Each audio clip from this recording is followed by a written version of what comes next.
Bienvenidos a un video más de Ansus Media. Yo soy Poncho Heflig y si te interesa el contenido de salud mental, emocional o energética, estás en el lugar correcto. Y el día de hoy vamos a platicar de por qué es tan difícil diagnosticar el déficit de atención e hiperactividad en adultos y cuáles son algunas de las opciones de tratamiento para mitigar los síntomas. Y bueno, como seguramente se habrán podido dar cuenta, esta es la parte 3 de déficit de atención e hiperactividad. Entonces, si no has visto las dos partes anteriores, te recomiendo que vayas y eches un vistazo allá, porque este contenido pues va construyéndose a partir de esa secuencia y puede que haya cosas que no te hagan completo sentido si no has visto esos videos anteriores. Y pues nada, para quienes ya los vieron y nos acompañan en esta tercera parte, pues quisiera platicarles que gran parte de la dificultad para el diagnóstico del déficit de atención e hiperactividad en adultos tiene que ver con que es muy importante hacer una evaluación muy profunda del contexto del consultante, de su historia clínica y además de sus condiciones actuales.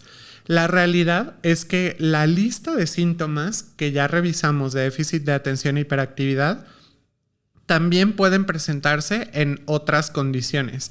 De hecho, si ustedes van a Google y buscan similitudes entre déficit de atención e hiperactividad y no le ponen nada más, van a ver que en el propio menú de las opciones les va a aparecer autismo, bipolaridad, ansiedad, etcétera. Porque ciertamente muchas de las conductas que nos pueden indicar déficit de atención e hiperactividad también se presentan en otro tipo de situaciones de salud mental y emocional. Sobre todo, por ejemplo, tiene muchísimo que ver con temas de ansiedad. O sea, hay muchas cosas en nuestro día a día, en nuestro contexto, que nos pueden hacer reaccionar de cierta manera sin que necesariamente sea nuestra forma, digamos, como más natural de actuar. Entonces, de pronto puede haber situaciones donde a lo mejor nos esté costando mucho trabajo concentrarnos en el trabajo o estamos cometiendo muchos errores en el trabajo, que pues es parte de los criterios, pero si hacemos una exploración del contexto, de la historia y demás, y nos damos cuenta que esa persona que está viviendo estos síntomas al mismo tiempo está experimentando un tema complicado, por ejemplo, de divorcio o una mudanza muy pesada o a lo mejor la pérdida reciente de algún ser querido, pues también es normal que una de las formas del cerebro de compensar todo eso que está sucediendo en el contexto sea a través de la falta de atención. Entonces, si nosotros únicamente tomamos esos criterios que yo les mencioné en los videos anteriores como una lista y decimos, este sí, y no revisamos el contexto y la historia de la persona, pues puede que estemos haciendo un diagnóstico incorrecto. Y en realidad, la intención principal de poder hacer un diagnóstico profundo de déficit de atención e hiperactividad tiene que ver con que se elijan también las herramientas correctas para resolver esos síntomas. Por ejemplo, si seguimos esta situación donde la persona tuvo alguna pérdida o está en una mudanza, etcétera, y no se está concentrando en el trabajo, bueno, pues la manera de tratar eso va a ser a través de procesar esa situación, de acomodar emocionalmente esa situación para que poco a poco se vayan abriendo recursos, pues tanto biológicos como emocionales, para poder recuperar esa concentración y esa capacidad de poner atención al detalle, de no cometer errores en el trabajo y demás. De la misma forma, por ejemplo, pues nuestros síntomas psicológicos, emocionales, también tienen una traducción en el cuerpo. Seguramente se habrán dado cuenta de momentos donde a lo mejor estaban poniendo mucho de su energía, mucho de su atención en algo en específico, y cuando eso algo sucede, como que el cuerpo se suelta y entonces nos da gripa o nos enfermamos o como que el sistema completo da como un pequeño bajoncito. Y justo pues es que nuestras emociones, nuestro cuerpo y demás no están desconectados, no funcionan mutuamente excluyentes. Entonces esto quiere decir que, por ejemplo, cuando tenemos síntomas de ansiedad, la ansiedad físicamente es de mucha energía, o sea, justamente se pueden activar síntomas como temblores o mucha intranquilidad o no poderse estar quieto. Y eso también es uno de los criterios para déficit de atención e hiperactividad específicamente. Entonces, justamente tenemos que hacer un análisis de la historia de la persona también, no solo del contexto actual. A veces esa historia actual o el contexto del momento nos ayuda a acomodar algunas de las piezas, pero si nuestra intención es entender profundamente cuáles son las herramientas, la forma en la que la persona procesa la información, cuál ha sido como tal cual su historia en ese sentido, ya nos va ayudando a acomodar esas piezas de manera más ordenada. Y entonces es muy posible que para hacer un diagnóstico se necesite como esta interacción. Como siempre yo he optado por hacer equipos entre un terapeuta y un psiquiatra, donde ambos puedan ver de una manera más holística cuáles pueden ser las diferentes soluciones. Entonces, por ejemplo, es muy probable que en terapia hagamos una revisión de años escolares, de trabajos previos, de otro tipo de responsabilidades, para poder comparar cuál ha sido la manera de manejar esas situaciones en otros momentos de la vida y poder entonces determinar si la causa es una o es otra. Y aún platicado puede sonar más fácil de lo que realmente es en la práctica, porque la realidad es que no todo mundo tiene tan clara su historia, no todo mundo ha hecho un trabajo de reflexión que genuinamente le permita como hacer ese análisis, identificar las diferencias, descubrir qué partes de su historia son las que han cambiado su forma de percibir el mundo o no. Y la realidad es que justo ese trabajo de exploración es el que es importante. Y menciono esto porque de pronto tenemos como esta percepción de que la salud mental y demás se debe de resolver rápido. O que para tener un buen diagnóstico tiene que ser un diagnóstico que salga así en la primera sesión, al primer minuto. Y la realidad es que no siempre es el caso. Hay algunas situaciones donde es mucho más fácil de concluir, justo dependiendo de la historia y el contexto de la persona, pero es importante como ir haciendo esas diferencias para poder identificar realmente cuál es la raíz, cómo se va a resolver, etc. Uno de los criterios más, digamos, claros para poder hacer la diferenciación es que algunos de los síntomas o algunos de los trastornos emocionales o de salud mental no están presentes durante toda la vida de la persona. Y normalmente los síntomas de déficit de atención e hiperactividad van a estar presentes en toda su historia. A lo mejor expresados de manera diferente, pero esa falta de atención que a lo mejor era en la escuela, hoy es en el trabajo. O que antes era al momento de hacer las tareas, aunque sí podía poner atención en clase, es ahora haciendo el reporte financiero, pero es una persona que puede estar muy atenta en las juntas. O sea, sí tiene que haber como cierta correspondencia. Y entonces, acomodando esa historia, es que podemos entonces determinar cuál es el diagnóstico correcto, con el equipo de profesionales de nuestra mano que nos ayude justamente como a precisar dónde está la diferencia entre una cosa y otra. La realidad es que otra de las dificultades es que muchos adultos que no fueron diagnosticados cuando eran niños simplemente no consideran el déficit de atención como una opción. Y entonces, a pesar de que vivan con estos síntomas, no reconocen que son algo que necesita su atención y que puede estar impactando en áreas de su vida sin siquiera darse cuenta. O están tan acostumbrados a estas medidas que vamos tomando poco a poco para sobrecompensar esos síntomas o para más o menos funcionar de una manera neurotípica, que no nos damos cuenta que existe una forma más cómoda de vivir sin tener que hacer tanto esfuerzo con las herramientas correctas. Entonces, normalmente las soluciones para el déficit de atención o para tratar los síntomas de déficit de atención e hiperactividad van en dos vías. La primera es tal cual el medicamento. Normalmente se prescriben para déficit de atención e hiperactividad estimulantes. Y entonces es como contraproducente, ¿no? Como a alguien con hiperactividad le vas a dar estimulantes. La realidad es que nuestro lenguaje está mega pedorro en términos de salud mental. Es la realidad. O sea, de hecho, si hablamos desde el nombre del trastorno, que es déficit de atención e hiperactividad, pues no todos los síntomas encajan perfectamente ahí, ¿no?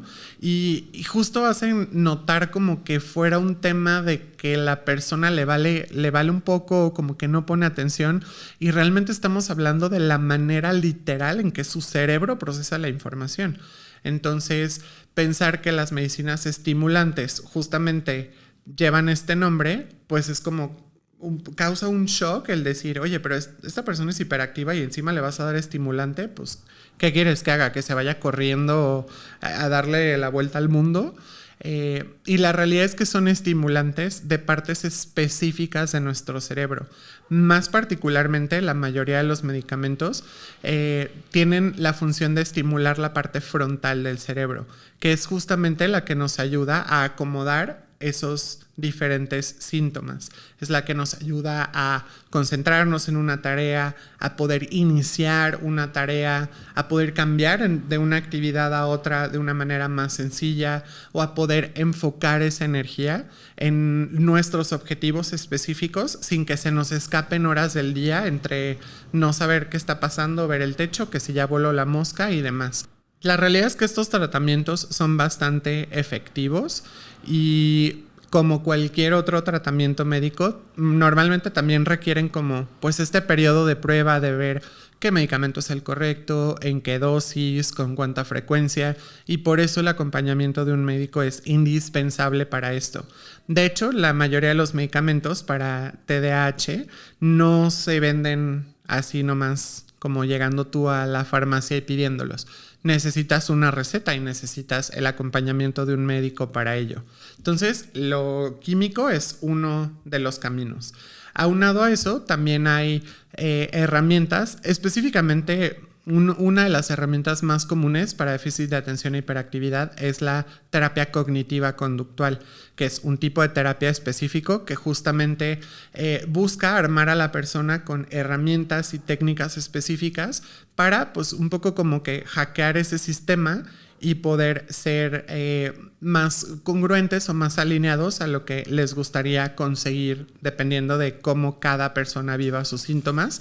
Pero al mismo tiempo también hay otros acompañamientos psicoterapéuticos que no son necesariamente desde la perspectiva de la psicología cognitivo-conductual, que también nos ayudan a acomodar estos criterios en nuestra propia historia, a reflexionar qué es lo que nos implica, a pensar cómo podemos hacer las cosas diferente. Entonces, a final de cuentas, es como guía, digamos, psicológica o emocional desde diferentes perspectivas, pero sí la más popular para déficit de atención e hiperactividad, sin dudarlo, es la cognitivo-conductual.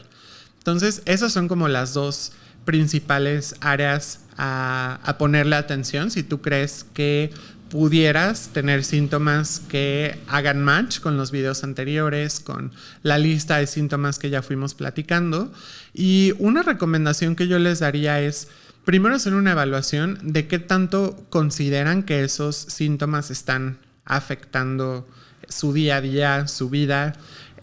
Pero aún si ustedes mismos se dan cuenta que ya lograron hacer formas y herramientas de manera intuitiva o de manera natural para manejar y lidiar con esos síntomas, yo de todos modos sí les recomendaría que buscaran un diagnóstico, un acompañamiento más particular, porque, insisto, hay muchas veces que hacemos de manera natural estos mecanismos para medio autohackearnos, pero que podemos conseguir resultados muy buenos, a lo mejor con menos esfuerzo, con poquita más reflexión o de la mano de algún medicamento.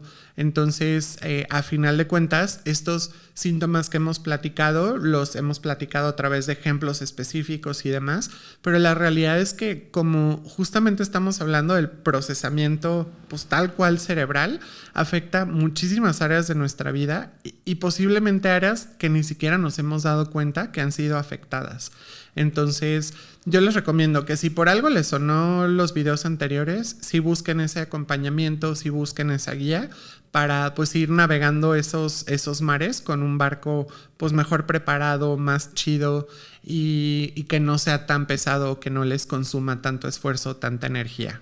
Un tercer elemento que se me olvidó mencionar para el diagnóstico tiene que ver tal cual con ciertas pruebas psicométricas que se pueden aplicar para darnos justamente como cierta visibilidad de por dónde tenemos que buscar o por dónde tenemos que explorar esa historia de cada consultante o de cada paciente.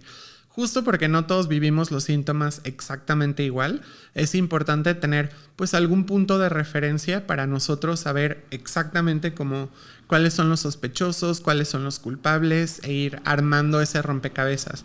Entonces, sí existen estas herramientas.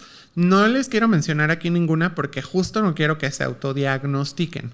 Si bien son herramientas que nos pueden servir justo como para darnos cierta luz de para dónde irnos, no son per se las herramientas de diagnóstico exclusivas. Y no es que haciendo un test de internet de si tienes déficit de atención o no, se pueda tomar esta conclusión. Justo por todo este contexto que les comparto, donde es importante conocer más de la persona que solamente sus síntomas. Entonces es un poco, si lo ven, como cualquier otra exploración médica. No todos los dolores de estómago se dan por lo mismo y los médicos tienen que hacer una exploración de ver pues si está indigestado o si tiene gastritis o si a lo mejor comió algo que le cayó mal o es intolerante a la lactosa. O sea, a lo que voy es a que me gustaría que nos lleváramos esa apertura de que la salud mental y la salud emocional también es un proceso, también necesita su tiempo de diagnóstico y ese como ir y venir de información para poder decidir qué es lo mejor. A diferencia de muchos temas físicos, pues no necesariamente podemos hacer como el examen de sangre y que nos salga ahí. Pero a final de cuentas, pues a través de estos procesos de entrevista, de terapia, de diagnóstico psiquiátrico y demás, podemos ir armando ese rompecabezas de una manera mucho más precisa y al mismo tiempo identificando cuáles son las acciones que pueden convenir más respetando ese contexto y esa historia de cada quien. Y pues bueno, con esto nos despedimos de este video. Esperamos que les haya servido muchísimo y que si se sienten identificados con esto, pues busquen esa asesoría y puedan definir nuevas herramientas o nuevas estrategias para lidiar con esos síntomas que a veces sí pueden ser bastante enfadosos. Nos vemos en el próximo.